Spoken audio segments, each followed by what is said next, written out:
taken. Most men live lives of quiet desperation. Those are the words of Henry David Thoreau in his book on Walden Pond. I would add to Thoreau's observation that most women also live lives of quiet desperation at times. Life is difficult.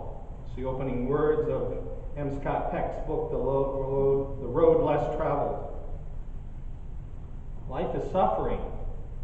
The first of the Four Noble Truths as taught by Buddha. Jesus says to us, take up your cross and follow me. Not encouraging words. And as I've reflected on my own experience, these statements have represented some of the images and thoughts that I have more recently thought about as we journeyed through this time of Lent, in which we reflect a little more deeply about our own life experiences and how it is that we make meaning out of it. It does seem to me that there is something very universal within our human experience around these issues and themes of suffering and challenge and struggle and personal pain. All humans suffer. All humans feel pain of some type. All of us struggle. I once believed, as many of you may have, that suffering and pain and struggle could probably be avoided if only I lived the right kind of life.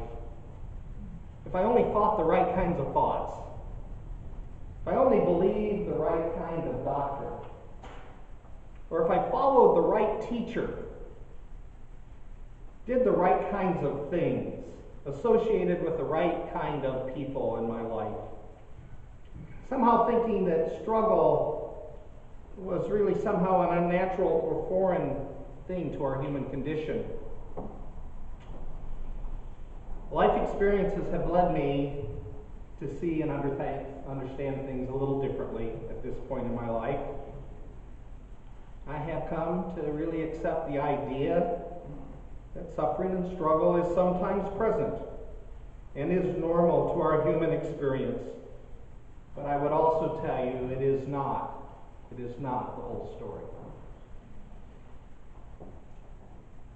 There are, at times, some very refreshing moments that punctuate our life with joy and happiness and fulfillment and hope and peace and healing. And it is those punctuating moments that I think provide us with the encouragement and the hope to continue to move forward and to embrace what life brings us.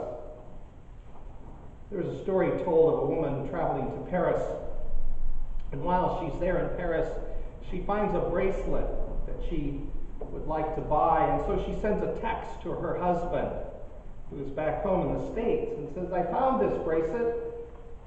It only cost $7,500. Do you think I could buy it?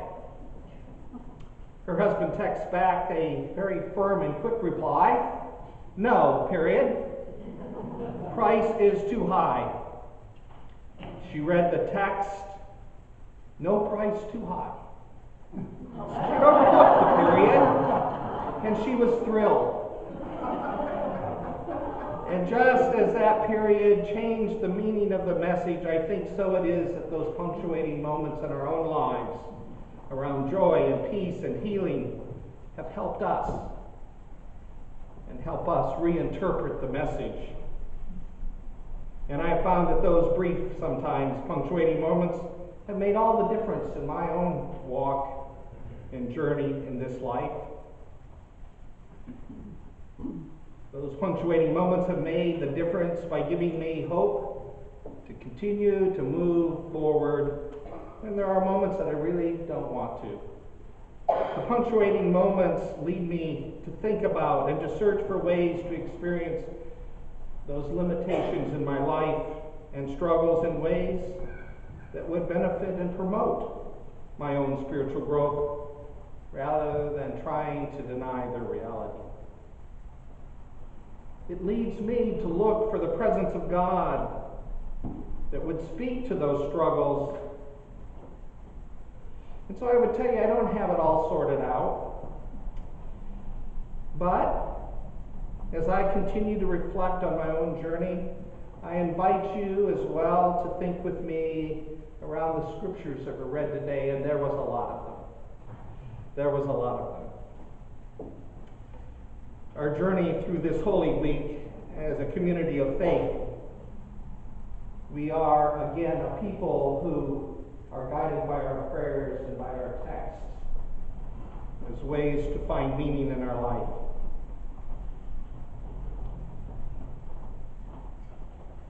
We read about Jesus entering Jerusalem, which starts out as a very jubilant and exciting time for him. It's a scene that has been reenacted and celebrated throughout history. We started out in the courtyard with our palms and processed in with bells and pageantry. I doubt that I personally could add anything to provide deeper insight to the passages that were read. These passages have been the subject of sermons and texts and commentaries by preachers and theologians for hundreds and hundreds of years. But what I would like to do is to invite you and me to think and to reflect about the questions that we hear. Questions that get raised in those texts for us. Because I would tell you that I have come to a place where I think life is often more about living the question than finding the answer. The question I ask myself in light of my own life experience, both past and present, is how is Christ's journey, his entry into Jerusalem, his crucifixion, his death, and his resurrection, how do those things speak to my life today? To my own struggles, to my own suffering, to my own pain? What difference do they make, if any? And in asking myself these questions, I wonder what it must have felt like for Jesus to be honored and praised as he entered in Jerusalem in light of what occurs after. I know I certainly like to be recognized and praised, and I suspect each of you do as well. There's something very important to be affirmed and valued.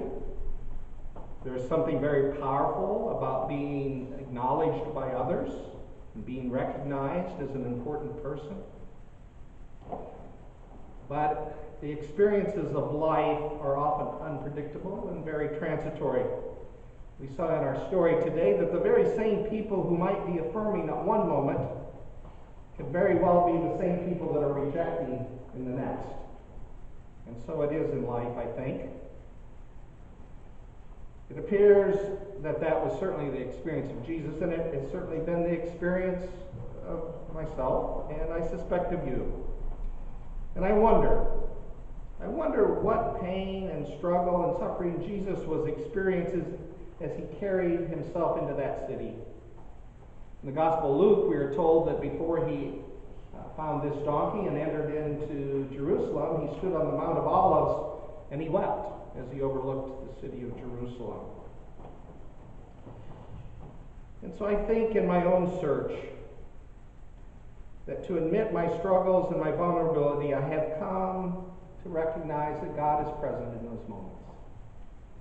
That God shares in some way with my suffering and my struggle. And there is something about a sense that God is with us and for us in the times of trouble that make those experiences feel not so lonely. There seems to be a clear and powerful moment in each of our lives when the presence of God and God's Spirit brings hope and refreshment. I can recall some of those times in my own life that I would call those punctuating moments of joy or hope or encouragement or peace as I sense that God is somehow close to me. In moments of personal pain, I've experienced God's presence through the words of encouragement, of friends and family and colleagues. I have sensed God's touch as others have sat quietly with me on the mourner's bench in the times of my personal grief. I have felt the stir of God's presence as I've walked in the woods, or I've watched the soft ripples on the water of a lake as the breezes pushes over the surface. Listening to classical music for me in times has reminded me that such beauty and power could not exist apart from divine inspiration. There is something stirring and reassuring in the words of Jesus who says, "Surely I will be with you always, even to the end of the age." We read these words in the Psalms, "God is our refuge and our strength, a very present help in the times of trouble." I cannot tell you personally how it is for you to experience God in the midst of your struggle. But I do believe that God is present to each of us in some way. And I wonder what moments there have been in your own lives for each of you as you've experienced those punctuating moments for yourself. Sometimes God comes near when I think upon the meaning of the crucifixion of Jesus in the light of my own struggle and pain. I have been impacted by that image on the cross, powerful image of nakedness, powerlessness, isolation, being exposed for all to see. Somehow that's our own story at times. Our own story and struggle around our own shame, to be exposed and powerless and helpless in moments. And I see in that message of crucifixion that it's not the end of the story. It is a continuing story of a resurrection that brings joy and hope and encouragement. And then too, I realize and recognize that there are always other options. I don't have to remain paralyzed. I do not have to remain paralyzed by past patterns. And the crucifixion is only one small part of the story. Jesus did not stay nailed on the cross. There was a resurrection. And I do not need to remain nailed to the cross of old and ineffective ways of dealing with things. The resurrection reminds me that God comes near to address my need, my feeling of being less than, by raising my awareness that God is always present and grace is always present. Punctuating moments. I think in those punctuating moments we are set free in some way. In those moments we come to see something new, some new opportunity, some new way, some new direction. C.S. Lewis made this observation. He said, "God whispers in our pleasure, but shouts in our pains.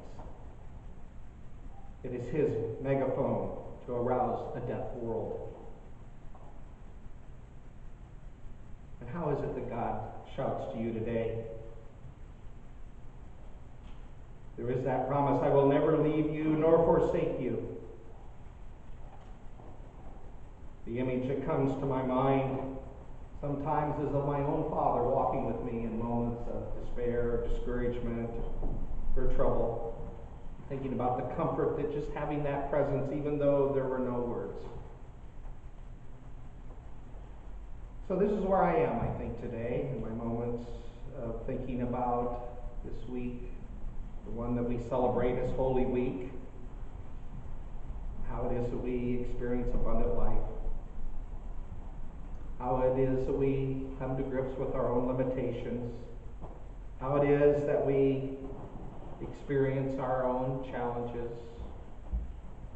I can tell you that how I saw things 30 years ago are not how I see them today. Maybe that's a result of aging. or experience or something. I have come to more deeply understand that God is at times a mystery that I have truly not mastered. If you go to my home, I have on my wall in my study a number of things, but two things particularly. One is my Master of Divinity degree, and the other is my Master of Theology degree. And I would tell you today that they symbolize a lot of years of study, and I can tell you I have neither mastered theology nor divinity. And I'm okay with telling you that. And this is just one example of how truth can set us free. I think sometimes it's only in saying I don't know that I've found the grace to move forward in my own faith. And so, as I said earlier, I'm okay with living the questions. I'm okay with not being able to always tie things together or to understand why they happen the way they do. I'm okay with understanding that our human condition is filled with complexity and complication, which include suffering and pain. And I'm okay with acknowledging that God is present to bring joy and hope and encouragement and peace and healing. It feels very real. Very real. These punctuating moments have allowed me to experience God as a God of grace. And I trust that that grace will continue for each and every one of you here today as you journey this week with all the paradoxes that our life presents us. So, how is it for you this morning? How does the remembrance of Jesus and his experience of this Holy Week speak to your struggles, your pains, your suffering? And what's more importantly, where do you sense those deep, deep, enriching moments of hope and peace? That abundant life that affirms that God is truly for you and with you. Hear this prayer. It's from the breastplate of St. Patrick.